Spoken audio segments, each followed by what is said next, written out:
जय हिंद अपने प्यारे दोस्तों। आज हम लोग का क्लासेस रहेगा जनरल एग्रीकल्चर। ठीक है, अब हम लोग जनरल एग्रीकल्चर की जो प्लेलिस्ट है उसमें आज ये पहला क्लास रहेगा। हम लोग डाटा देखते हैं कि एग्रीकल्चर के जो डाटा है, जो मेजर क्रॉप्स है, उसमें लीड कौन सा स्टेट कर रहा है। जो कुछ भी एग्रीकल्चर रिलेटेड डाटा है उसको हम लोग देखेंगे, एक ओवरऑल व्यू लेंगे एग्रीकल्चर में। और उम्मीद है कि आप सब लोग को क्लासेस बहुत अच्छी लग रही होंगी। चैनल को सब्सक्राइब करिए। और जैसा कि बताया गया था कि डेली क्विजेज टेलीग्राम में देना है, तो वह शुरू हो गया है। आप लोग को डेली क्विज देना है, AFO, JRF, इस तरह के टॉप लेवल के क्वेश्चन आपको करने हैं। डेली क्विज देना है, AGTA टारगेट करना है। आप लोग डेली ग्रुप में जुड़िए, टेलीग्राम ग्रुप में जुड़िए, लिंक डिस्क्रिप्शन बॉक्स में मिल जाएगा। उसमें आपको डेली सुबह और डेली शाम को क्यूज कराए जाते हैं। ठीक है, डेली सुबह आपके 20 क्यूज कराए जाते हैं और शाम को भी कम कम से कम 15 से 20 क्यूज कराए जाते हैं। मतलब ओवरऑल आपको पूरे हर दिन में 40 क्वेश्चन मिलेंगे क्यूज के, वो भी लेटेस्ट है। और साथ में आपको संडे को मेगा टेस्ट मिलेगा। टाइमिंग सुबह की जो रहती है 8 से 9 बजे के बीच में रहती है आप लोग, और सुबह शाम की टाइमिंग 4 से 5 के बीच में रहती है। आप लोग डेली क्यूज करिए। और साथ में कुछ टर्मिनोलॉजी, करंट अफेयर्स, ये सब कुछ आपको डेली टेलीग्राम चैनल पे मिल रहा है, इसलिए टेलीग्राम को जरूर ज्वाइन करिए। इसका लिंक डिस्क्रिप्शन में मिल जाएगा। चैनल को सब्सक्राइब करिए। चलिए क्लास स्टार्ट करते हैं।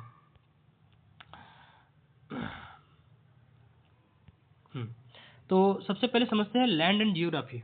ओके, इंडिया की लैंड एंड जियोग्राफी का जो डाटा है उसको देखते हैं। तो आप सबको पता होगा सबसे बड़ा लैंड जो है राजस्थान के पास है। देखिए, लैंड एरिया में सबसे बड़ा राजस्थान है, लेकिन अगर फूड ग्रेन की बात करेंगे तो उसमें यूपी टॉप करता है। प्रोडक्टिविटी की बात करेंगे तो उसमें आपका पंजाब टॉप करता है। क्योंकि इसकी जो आपकी राजस्थान है उसमें एक प्रॉब्लम है। राजस्थान का जो ये वाला पार्ट है, यह पूरा थार में आता है। यह पूरा के पूरा जो है डेजर्ट एरिया है, बालू इलाका है, वो फर्टाइल नहीं है। पास में गंगानगर एरिया में आप जाएंगे तो थोड़ा सा वहाँ पर गंगा नहर आने की वजह से, जो इंदिरा गांधी का गंगा नहर है, वह आने की वजह से वहाँ पर थोड़ा सा फर्टाइल हुआ है, प्रोडक्शन बढ़ा है। बट अभी भी राजस्थान का बहुत एरिया अनटच्ड है एग्रीकल्चर से। ध्यान रखिए इस बात को। अगर यह पूछता है कि सबसे बड़ा लैंड किसके पास है, तो राजस्थान के पास है।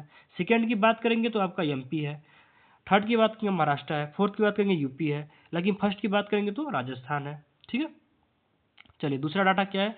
सबसे ज़्यादा फॉरेस्ट एरिया कहाँ पर है, वो है मिजोरम में। ठीक है, कभी आसाम था, अभी मिजोरम है। एक बात ध्यान रखिए, मिजोरम में परसेंटेज के हिसाब से सबसे अगर बड़ा फॉरेस्ट एरिया तो MP के पास है। लेकिन अगर परसेंटेज की बात करें, अगर हम परसेंटेज की बात करें तो वह है मिजोरम के पास। दोनों में डिफरेंसेस समझिएगा। अगर कोई यह पूछे आपसे कि सबसे बड़ा फॉरेस्ट एरिया कहाँ पर है, तो MP। सबसे ज़्यादा डेंस या कहो या सबसे ज़्यादा फॉरेस्ट एरिया परसेंटेज के हिसाब से कहाँ पर है, मिजोरम। सबसे कम फॉरेस्ट एरिया कहाँ है परसेंटेज हिसाब से, हरियाणा। और सबसे कम एरिया ओवरऑल मतलब लैंड एरिया, गोवा। गोवा देखो बहुत छोटा सा इलाका है, बहुत ही छोटा सा इलाका है। ये आपके महाराष्ट्र के नीचे एकदम कॉर्नर में पड़ता है। पिकनिक स्पॉट माना जाता है गोवा, वहाँ पर बहुत अच्छी अच्छी बीचेज हैं। तो वहाँ पर आप थोड़ा सा घूमने के लिए अच्छी जगह मानी जाती है। ओके, तो डाटा अपने स्टेट रैंक के हिसाब से लार्जेस्ट एरिया राजस्थान के पास है 10%। इंडिया की जो टोटल एरिया है 32 लाख मिली हेक्टेयर के आसपास है, मतलब 328.74 हेक्टेयर के आसपास है।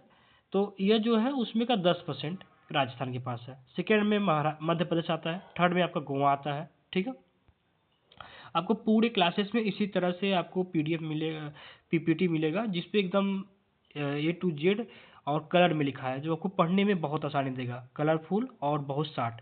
क्लासेस हमेशा हम लोग कर चुके हैं, क्लासेस हमेशा हम लोग की 60 ही रहेगी। मैक्सिमम 20 मिनट तक की हम लोग क्लास रखते हैं, और आपको पूरा 2 घंटे, 1 घंटे में जो आप क्लास कहीं और करेंगे वो पूरा क्लास आपको मिलेगा ऑथेंटिकेट। कोई इशू नहीं रहेगा, बस क्लास में बने रहिए आप लोग। देखिए, जियोग्राफिकल एरिया कितना है, 328.76 मिली हेक्टेयर है। बट रिपोर्टिंग एरिया कितना है, वो 306 मिली हेक्टेयर है। ठीक है, ये बात ध्यान रखिएगा। डिग्रेड लैंड मतलब होता है वह लैंड जो यूजफुल नहीं है। ओके, डिग्रेडेड लैंड उसे 187। अच्छा, यूजफुल कौन नहीं है, जैसे मान के चलो कि ये कोई पहाड़ है, ठीक है, अब इसके ऊपर फर्टाइल नहीं है तो ये डिग्रेड एरिया है।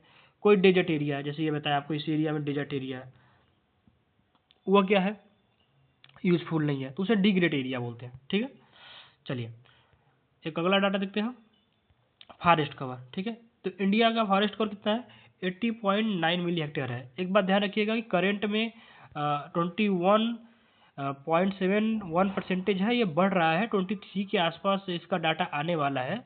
लेकिन हम लोग जो रिक्वायर्ड है हम लोग को जो रिक्वायर्ड है वो कितना 1/3 है। ये कमेटी बोलती है कि इंडिया के लिए रिक्वायर्ड कितना है 1/3 है, यानी कि 33%। लेकिन अभी हम उससे बहुत दूर हैं, क्योंकि आपको सबको पता है कि जितना फॉरेस्ट को हम नष्ट कर रहे हो उतना फॉरेस्ट को लगा नहीं रहे हैं। और जो बहुत ज़्यादा कंसर्न है, अभी अभी लेटेस्ट कंसर्न अरावली का था, आप सबने में भी सुना ही होगा अरावली कंसर्न। ठीक है, चलिए आगे देखते हैं। लैंड के हिसाब से देखते हैं, लैंड यूटिलाइजेशन है इरिगेशन में। देखिए इरिगेशन में आपको बता दें, net irrigated area, maximum irrigated area, ये सब में यूपी टॉप करता है। क्योंकि यूपी के पास क्या है, नहर की व्यवस्था बहुत अच्छी हुई है। यूपी के आसपास में नहर की व्यवस्था बहुत अच्छी हुई है। बुंदेलखंड एरिया छोड़ दें तो वहाँ पर व्यवस्था अच्छी नहीं है, बट पूर्वांचल के एरिया आप यूपी का देखेंगे, पूर्वांचल यूपी का एक एरिया पड़ता है, वहाँ पर आपकी एग्रीकल्चर बहुत टॉप लेवल करती है। ठीक है, तो लैंड यूटिलाइजेशन के हिसाब से देखते हैं। एक होता है क्रॉप इंटेंसिटी, यह क्या होता है ये समझो। Gross crop area, net sown area. अच्छा, ग्रॉस क्रॉप एरिया का मतलब कितना होता है, आपने जितनी खेती की है, ठीक है, जितनी खेती की है एक साल में उस सबको जोड़ के। नेट सोन एरिया क्या होता है, आपने इस खेत में जितना खेती किया है वो नेट सोन एरिया हो गया। पूरे साल भर कैट नहीं किया था, वो नेट सोन एरिया हो गया। ठीक है, आगे इरिगेशन का थोड़ा डैशबोर्ड देख लेते हैं। सबसे ज़्यादा इरिगेशन किससे होता है, ट्यूबवेल से होता है। ट्यूबवेल समझते हो, जैसे मान लो ये लैंड है, यहाँ पर हमने कोई मोटर लगा दिया, ये जमीन के अंदर से पानी निकाल रहा है और वो पानी आपको खेतों में दे रहा है। ऐसे सिस्टम को लोग ट्यूबवेल बोलते हैं। ट्यूबवेल कई टाइप्स के होते हैं, समर्सिबल होता है, बोरवेल होता है, कई प्रकार के ट्यूबवेल्स होते हैं जो बड़े छोटे में आते हैं। तो सबसे ज़्यादा किससे होता है, ट्यूबवेल्स होता है। फिर कैनाल, कैनाल मतलब होता है जो नहरें होती हैं उन्हें कैनाल बोलते हैं। और थर्ड होता है अदर टैंक्स। टैंक्स मतलब होता है जैसे मान लो कि आपके खेत है, आपने कोई कुआं कर दिया, बरसात में पानी से भर गया, आप इसमें से पानी निकाल के यूज कर रहे हो। ठीक है, यह टैंक हो गया। ये महाराष्ट्र में बहुत देखने को मिलता है, साउथ इंडिया में बहुत देखने को मिलता है टैंक वाला कार्यक्रम। अगला डैशबोर्ड देखते हैं। इसमें एक इंपॉर्टेंट क्वेश्चन याद रखना, वो यह है कि अगर कोई पूछे कि maximum irrigated area percentage wise, देखो यह ऐसे ऐसे मत याद रखना, मैक्सिमम इरिगेटेड एरिया में यूपी टॉप करता है, बट परसेंटेज वाइज बात करेगा तो वो है पंजाब। शायद 90% से ज़्यादा इसका है, मुझे डाटा कन्फर्म याद नहीं है, आप लोग देख लेना। 90% से ज़्यादा irrigated area percentage wise Punjab का है। ठीक है, दूसरा डाटा ये है कि मैक्सिमम डीप इरिगेशन, ये क्वेश्चन 2-3 बार पूछा है कुछ अलग अलग एग्जामों में, कि maximum deep irrigation. Deep irrigation आप सब समझते होंगे, पाइप को जगह जगह हम लोग इसमें डीप लगाए होते हैं और वो बूंद बूंद पानी देता है, इसे डीप इरिगेशन बोलते हैं।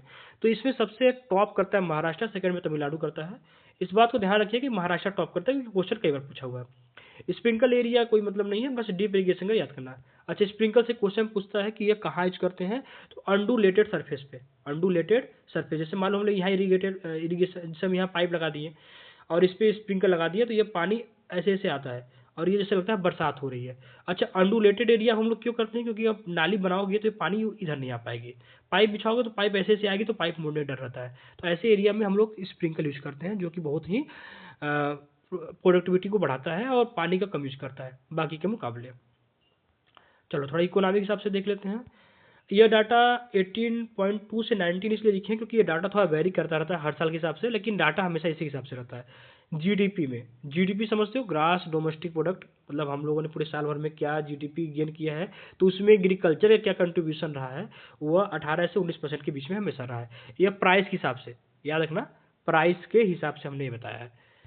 फूड ग्रेन का, अच्छा फूड ग्रेन का जो पूरा डाटा है चैनल पे पड़ चुका है, चैनल पे आप लोग जा सकते हैं, देख सकते हैं। इस साल का जो 24-25 का जो लेटेस्ट डाटा है, पूरा डाटा हमने एक बना के वीडियो आपको दे दिया है, चैनल में आपको जाकर देख सकते हैं। ठीक है, यह डाटा आप लोग देख लें, लेकिन यह डाटा थोड़ा लेटेस्ट नहीं है, इसीलिए स्किप भी कर सकते हैं। और लेटेस्ट डाटा देखना हो तो ग्रुप में पड़ा हुआ है, चैनल पे जाकर देख लीजिए। हाँ, इसमें थोड़ा सा देख लेते ध्यान से। फूड ग्रेन में यूपी ने टॉप किया है, अभी भी यूपी टॉप है, इस साल भी टॉप है, पिछले साल भी टॉप था। सेकंड में एमपी है, इस बात को याद रखिएगा। वीट के बारे में, वीट में देखिए यूपी ने टॉप किया है, पंजाब ने सेकंड रैंक लाया है। एक बात ध्यान रखिएगा, वीट सेकंड में, पंजाब नहीं एमपी हो गया। एक बात ध्यान रखिएगा कि जो प्रोडक्शन है उसमें यूपी ने टॉप किया है, लेकिन जो प्रोडक्टिविटी है उसमें पंजाब ने फर्स्ट रैंक लाया है। इस बात को नोटिस करिएगा कि जो ओवरऑल प्रोडक्शन है उसमें यूपी ने टॉप किया है, लेकिन जो वीट की प्रोडक्टिविटी है उसमें आपका पंजाब ने टॉप किया है, ध्यान रखिएगा। राइस का एरिया भी बढ़ा हुआ है, यह भी जाके उसमें देख लीजिएगा आप वीडियो में। कोरस में राजस्थान अब भी टॉप कर रहा है, ठीक है, कोरस में राजस्थान अब भी टॉप कर रहा है, बस ध्यान रखिए कोरस में सोरगम भी आता है, सोरगम में महाराष्ट्र टॉप करता है और बाकी में राजस्थान टॉप कर रहा है। कमर्शियल क्रॉप वो क्रॉप्स होते हैं जिनका हम लोग कल्टीवेशन ही करते हैं उसको मार्केट में सेल करने के लिए। अच्छा, ये कमर्शियल क्रॉप क्या होता है, ब्रीडिंग क्या होता है, इन ब्रीडिंग क्या होता है, ये जो टर्मिनोलॉजी होता है, इन सब पर भी एक मास्टर क्लासेस चल रही हैं, आपको टेलीग्राम पे मिल जाएगा। लिंक डिस्क्रिप्शन में है, ज्वाइन करिए टेलीग्राम। वहाँ आपको डेली दिन में 2 बार 3 बार आपको कुछ टर्मिनोलॉजी के बारे में ही समझाया जाता है। वहाँ ज्वाइन करिए, आपको मिल जाएगा।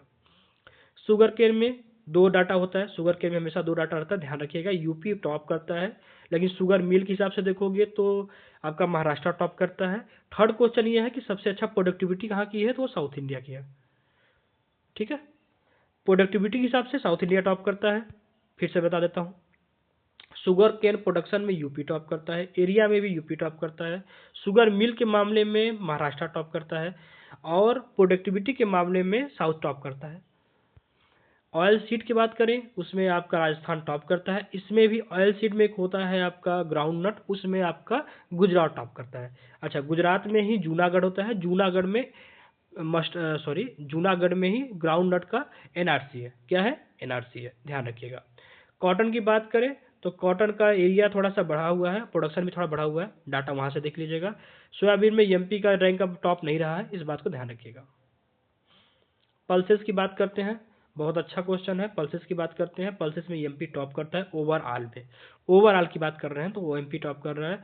एक बात ध्यान रखिएगा, जो चना है उसका इस साल एरिया गिरा हुआ है, लेकिन तूर का एरिया बढ़ा हुआ है। ठीक है, जो कजाकस कजान है, अरहर जिसे बोलते हैं, तूर बोलते हैं, इसका एरिया बढ़ा है, बट जो ग्राम है चिकपी है, इसका हम लोग का एरिया गिरा हुआ है, ध्यान रखिएगा। वाइट रेवुलेशन की बात करते हैं, टोटल प्रोडक्शन कितना है? 236.35 मीट्रिक टन है। पर कैपिटा अवेलेबल क्या है? पर कैपिटा का मतलब होता है कि जितना मिल्क है अपने जितना पॉपुलेशन उसे डिवाइड कर लो। ओके, तो 459 ग्राम पर डे।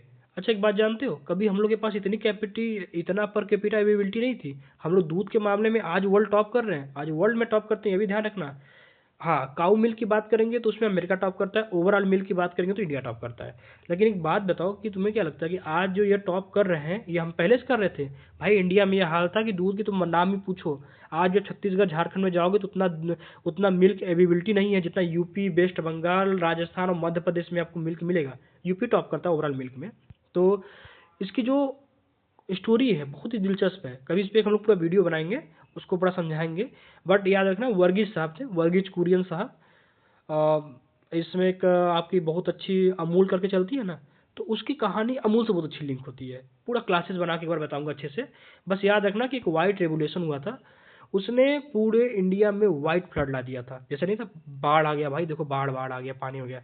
तो वर्गीज साहब और अमूल और पूरा एक सिस्टम था, बताएंगे उसको एक पूरे अच्छे क्लासेस में। उसने इंडिया में ना समझो 2 3 फेजों में चला गया। फर्स्ट सेकंड फेज बहुत अच्छा कार्यक्रम किया। इन्होंने पूरे इंडिया में दूध का बाढ़ हिला दिया था, उसीलिए उसे कहते हैं व्हाइट फ्लड। ठीक है, व्हाइट फ्लड बोलते हैं हम लोग हैं। और व्हाइट रेवोल्यूशन ने पूरे इंडिया में टॉप कर दिया था। आज वर्ल्ड लेवल पे हम लोग मिल्क टॉप करते हैं। एक बात ध्यान रखना, इंडिया में जो कैपेबिलिटी है ना वो बहुत ज़्यादा है। इंडिया में भाई कैपेबिलिटी जो है वो बहुत ज़्यादा है। एक बार WHO हंस रहा था पल्स पोलियो को लेके, आप लोगों ने 2 बूंद बचपन में पिया होगा ना, तो WHO हंस रहा था इंडिया ये कर लेगा। इंडिया ने कहा कि हम अपने पूरे इंडिया में जो पल्स पोलियो है, जो पोलियो से ग्रसित हमारे देश में, आप देखो आज पोलियो का कोई ग्रसित नहीं दिखता है ना। एक समय था कि इंडिया में पोलियो के शिकार बहुत लोग थे, बहुत ज़्यादा। आज भी आपको बहुत सारे एजेड लोग जो है पोलियो के शिकार मिल जाएंगे। तो एक होता है टीका जिसे हम लोग पल्स पोलियो का 2 2 बूंद पीते हैं, तो इंडिया में वो चीज़ चला, तो WHO इसने हेल्प करने से मना कर दिया। तो इंडिया ने कहा हम खुद अपना सारा कार्यक्रम कर लेंगे। तो WHO इस पे हंस रहा था कि क्या सच में आप कर लोगे अपने आप पे, बहुत हंस रहा था WHO। उसके बाद इंडिया ने ठाना कि हम लोग खुद करेंगे, खुद से पूरे अपने भारत भर में पोलियो को मुक्त करेंगे। आज इंडिया वर्ल्ड में रिकॉर्ड है, जो इंडिया पोलियो मुक्त कर रखा अपने देश को है। WHO सलाम करता है कि हमने हमने किसको चैलेंज कर दिया। समझ रहे हो आप? सोच लो, WHO जो वर्ल्ड को लीड करता है वो इंडिया को आज सलाम करता है इसके लिए। वो डब्बा देखो जैसे पोलियो का बूंद आता है, इंडिया के पास ये भी नहीं था। तो जो पोलियो का ड्रॉप आता है, कोई भी वैक्सीन जो आती है, कोई भी वैक्सीन आप देखोगे ना, तो उसे ऐसे ही एक फ्रीजर डब्बा में रखा जाता है, क्योंकि उसका एक मेंटेन टेम्परेचर होता है। अब फ्रीज तो ले दौड़ोगे नहीं, तो एक ऐसा डब्बा बनाया गया, सबसे पहले इसको बनाया गया, फिर इसमें पोलियो रखा गया। इसकी बहुत अच्छी स्टोरी है। अच्छा, टाइम मिलेगा तो कभी इसे बहुत अच्छे से एक वीडियो बनाएंगे, शॉर्ट वीडियो बनाएंगे, अब देखना।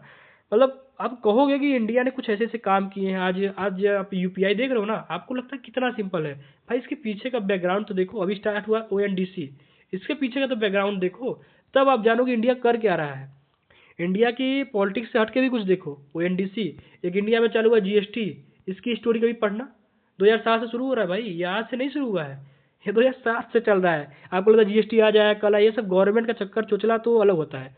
आप पढ़ने वाले हो ना, तो मैं बता दे रहा हूँ कि इसकी कहानी 2007 शुरू होती है। आधार कार्ड आज देख रहे हो कि आधार कार्ड 5 6 7 साल से है, यह आज से नहीं आया है, बहुत पहले से आया है। इंडिया में बहुत कुछ ऐसे हैं जो जो डेस्क पे लटके हुए फाइल होते हैं, वो कभी बाहर आ जाते हैं तो आपको लगता है अभी अभी भी आया है, लेकिन वो फाइल बहुत पहले से बन के डेस्क पे लटक रहे होते हैं। हमारे देश के कुछ बाबू लोग जो ब्यूरोक्रेट्स हैं वो बहुत घटिया काम करते हैं। सिंपल समझो, आप हमेशा लीडर को ही गाली देते हो ना, ऐसा कुछ नहीं है। अगर अपने देश के ब्यूरोक्रेट्स ही सुधर जाए, जो ग्रुप ए के ऑफिसर्स होते हैं, जो लेवल 10 12 लेवल 14 के जो सचिव ऑफिसर्स होते हैं, वो अपना काम करना शुरू कर दें ना, सारा इंडिया में प्रॉब्लम समाप्त हो जाए। चलिए टॉपिक पे आते हैं। अब इन सब विषयों पे क्या बात करूँ मैं।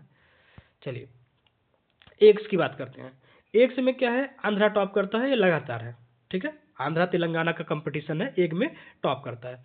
ऊल की बात करें, राजस्थान टॉप करता है। क्यों? क्योंकि यहाँ पर सीप ऊल के लिए इसमें राजस्थान आपका टॉप करता है। देखो राजस्थान एरिड एरिया है, सेमी एरिड और एरिड एरिया के बीच में आता है, ज़्यादा मान के चलो एरिड एरिया आता है। ठीक है, तो एरिड एरिया आता है तो इसका मतलब यहाँ पर कोरस, जो भी जैसे पर्ल मिलेट है, सोरगम है, आपके कोदो है, ये सब आपके उगाए जाते हैं। दूसरी बात है, अब यहाँ पर क्या होता है, कैमल होता है, सीप होता है।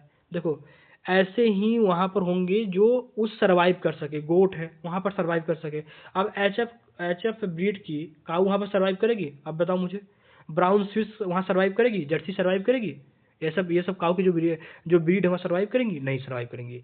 इसीलिए वहाँ पर ऐसे सर्वाइव करते हैं, जैसे काऊ हो गया, सीप हो गया, गोट हो गया, ये सब सर्वाइव करते हैं। तो इन सब में अपने आप ही माइंड लगा लो कि राजस्थान टॉप करेगा। मेरी बात समझ रहे हो? हनी, हनी में यूपी टॉप कर रहा है, लेकिन अभी हनी के सेक्टर में बहुत काम करने की जरूरत है। एपी कल्चर सही कल्चर की क्लास स्टार्ट होने वाली है, उसमें आपको बहुत डिटेल में समझाऊंगा। ठीक है, मीट में यूपी टॉप करता है। आप लोग बहुत ज़्यादा सपोर्टिव हो अगर पॉलिटिक्स को लेके, तो थोड़ा आपको एक डेमो बता दूं कि मीट में यूपी टॉप करता है। और बीफ, जो मुझे बोलने में भी शर्म लगती है, बीफ, इसमें भी यूपी टॉप करता है भाई आपका। यूपी वेस्ट बंगाल का टक्कर रहता है, इसमें भी यूपी टॉप करता है।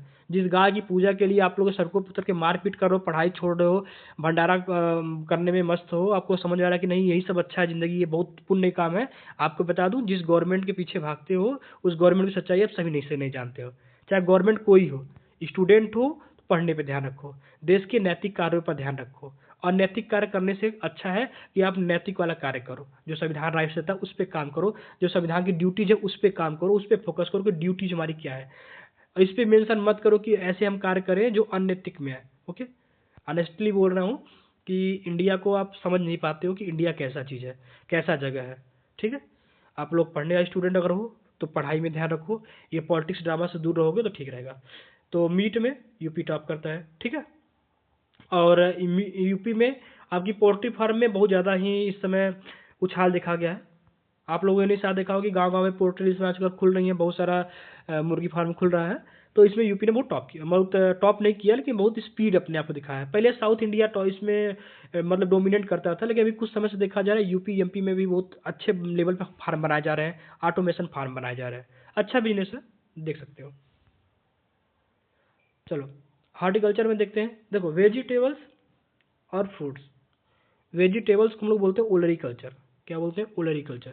और फ्रूट्स बोलते हैं पोमोलॉजी। ये दो सेक्टर होता है, ये दोनों हॉर्टिकल्चर का सब एरिया है। एक होता है एरोमेटिक में आपके फ्लावर्स और मेडिसिन आते हैं, ये दो होते हैं। अब थोड़ा इसमें भी डाटा देख लो, फ्रूट्स में भी दो, बनाना और मैंगो, दोनों में इंडिया वर्ल्ड लेवल पे टॉप करता है। दोनों की मुझे वैरायटी बताना कि कौन कौन वैरायटी वर्ल्ड में फेमस है।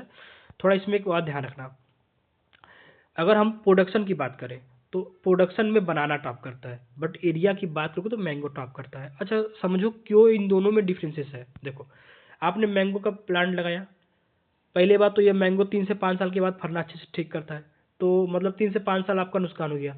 बनाना पहले साल ही फरना शुरू हो गया।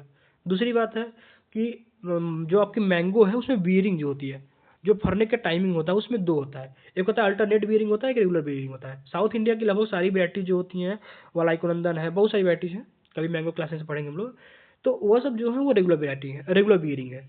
यानी कि वो हर साल अपने आप को बियर करते हैं। बट जो यूपी की आसपास की हैं, जैसे दशहरी है और बहुत सारी यूपी की जो वैराइटीज़ हैं यूपी के आसपास की हैं, जिसमें यूपी सबसे ज़्यादा मैंगो में टॉप भी करता है, उसकी अल्टरनेट बियरिंग है। यानी एक साल फर रहे, एक साल आपको बियर किए, फिर वो एक साल रेस्ट लेंगे, फिर अगले साल बियर करेंगे।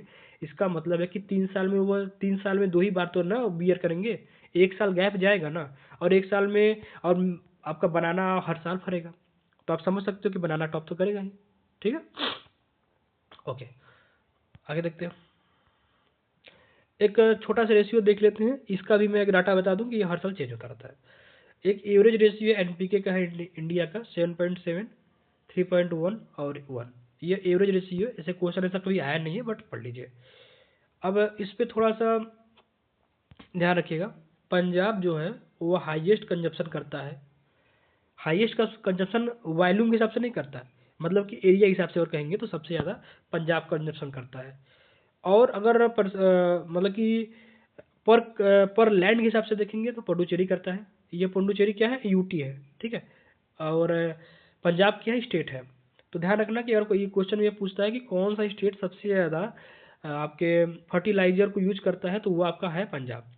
और कोई पूछे कौन सा यूनियन टेरिटरी, तो आपका पुडुचेरी है। डाटा भी याद रखना। और अगर सबसे ज़्यादा मैक्सिमम वैल्यूम के हिसाब से करें, देखो यार यूपी में सबसे ज़्यादा मतलब फर्टाइल लैंड है पूरे इंडिया के हिसाब से, आप सबको पता है। तो सबसे ज़्यादा खाद यहीं जाएगा, लेकिन ये वॉल्यूम के हिसाब से है, पर लैंड के हिसाब से नहीं है। पर लैंड के हिसाब से आपका पंजाब टॉप करता है। चलिए पेस्टिसाइड की बात कर लेते हैं। पेस्टिसाइड में आपके ये जो डाटा है ये हर साल फ्लक्चुएट होता रहता है, तो इसको याद करने की जरूरत नहीं है। क्या याद करने की जरूरत है कि सबसे ज़्यादा किस क्रॉप में यूज होता है, सबसे ज़्यादा किस क्रॉप में यूज होता है। आप सबने भी देखा होगा कि एक बीटी कॉटन करके हम लोगों ने एक नया ही जेनेटिक मॉडिफाई क्रॉप ही लेकर आए कॉटन के लिए। हम लोग इतना वॉलवर्म से परेशान हो गए थे। वॉलवर्म क्या होता है, इसके अंदर जाता है, फिर अपना वो इसको नष्ट करता है। तो इसके बारे में भी एक क्लास और एक शॉर्ट्स वीडियो भी बनाकर हमने यूट्यूब पे अपने चैनल पर अपलोड किया है, वहाँ पर आप देख सकते हैं। ठीक है, तो सबसे ज़्यादा किस क्रॉप में हम लोग पेस्टिसाइड करते हैं, वो तो है कॉटन है। टॉप कंज्यूमर स्टेट कौन सा है, सबसे ज़्यादा पेस्टिसाइड किस स्टेट में यूज होता है, यूपी। और सेकंड कौन है, महाराष्ट्र है। एक बात और ध्यान रखना कि हर साल कुछ न कुछ हम लोग जो पेस्टिसाइड उसको बैन करते हैं, जो इन्वायरमेंटल रूप से अनइफेक्ट नुकसानदेह होता है। ठीक है, तो मोनोक्रैप्स है, डाइकोफेल है, डाइनोकैप है और मेथाइल है। ठीक है, मेथाइल नाम से कई सारी बैन की गई है, करीब करीब 40 की लिस्ट है, 40 को बैन किया गया है, उसकी लिस्ट है। उसको पीडीएफ आपके टेलीग्राम चैनल में मिल जाएगा। थोड़ा सा एक की फिगर देख लेते हैं। अभी की फिगर क्या है, आपकी यूनियन एग्रीकल्चर मिनिस्टर, यूनियन क्या नहीं, जो सेंट्रल में एग्रीकल्चर मिनिस्टर है कौन है, शिवराज सिंह चौहान जी हैं। शिवराज सिंह चौहान के बारे में बता दें, ये आपके मध्य प्रदेश के लगातार कई बार आपके मुख्यमंत्री रह चुके हैं, इनका ट्रैक रिकॉर्ड ये रहा है। दूसरा आपके DGICRA कौन है, हिमांशु पाठक जी हैं। प्रेजेंट टाइम में आपके पूरे इंडिया में केवीके कितने हैं, 731 है। ठीक है, सबसे ज़्यादा किस स्टेट में है, यूपी में है। अच्छा, एक टाइम लाइन देख लेता हूँ, छोटा सा है, ध्यान से। RBI 1935 में इस्टेब्लिश किया गया था इंडियन एक्ट के अनुसार। एक होता है AICRP, आप सबने सुना होगा।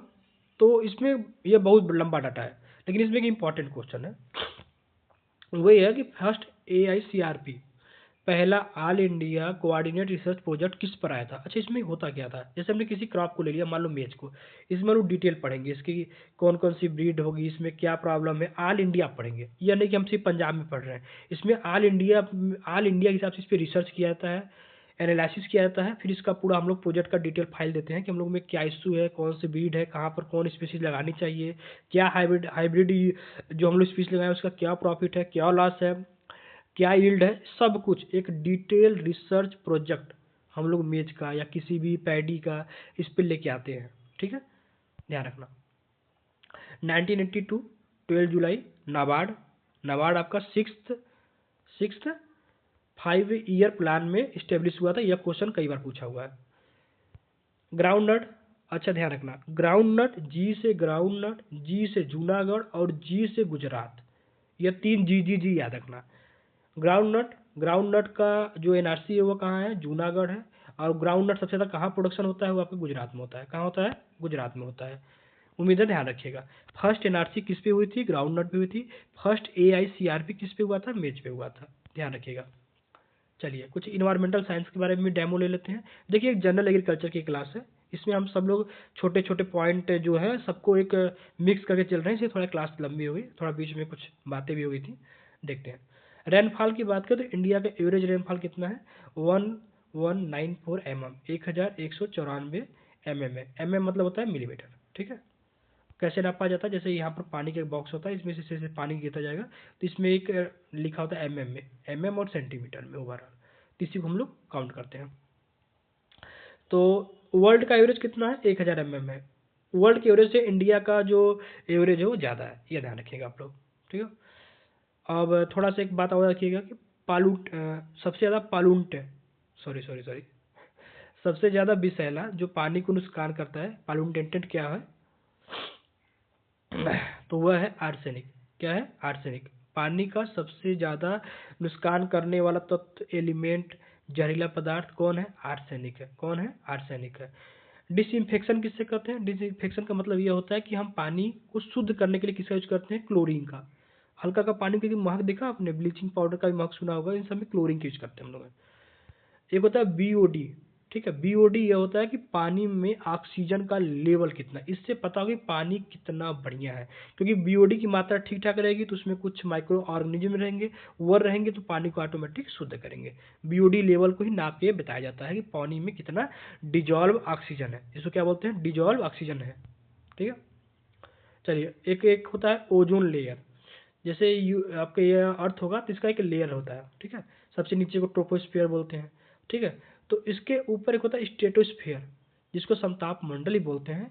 इसके निचले भाग में होता है ओजोन। ओजोन को क्या होता है, O3, ठीक है।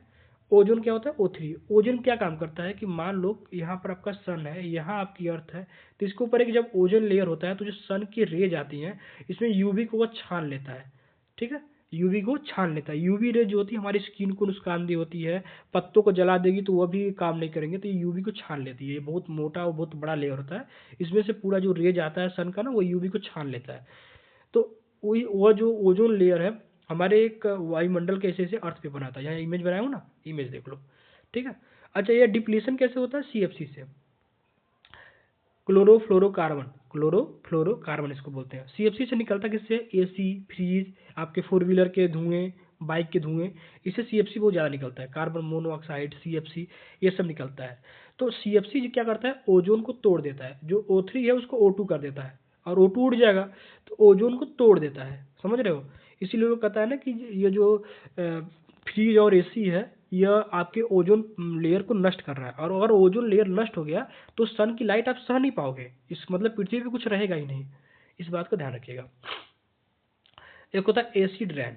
एसिड रैन में क्या होता है, SO2, ठीक है, NO2, या SO2 जानते हो ना, सल्फर डाइऑक्साइड, नाइट्रोजन डाइऑक्साइड, ये बहुत एसिड होता है, बहुत खतरनाक, आपकी स्किन को जलाता है। जो बड़े बड़े आपकी बिल्डिंग्स हैं उनके उनकी स्किन खराब करता है। एक बार इस पर एक केस भी आया था आपके आगरा में। आगरा का जो ताजमहल है उससे थोड़ी ही दूर पे एक फैक्ट्री थी, उससे निकलने वाली जो चिमनी से धुएं थी, उसका धुआं का हवा के साथ मिक्स होकर जब पानी बरसता था ना, तो वह जो आपका ताजमहल है उसके ऊपर जो पानी गिरता था वह कुछ एसिडिक था, तो उससे एसिड और आपका जो मार्बल अगर रिएक्शन करता है तो उसमें पीला पीला जमाव होने लगता है। और ताजमहल क्यों फेमस है, अपनी वाइट स्किन के लिए फेमस है, वाइट मार्बल के लिए फेमस है।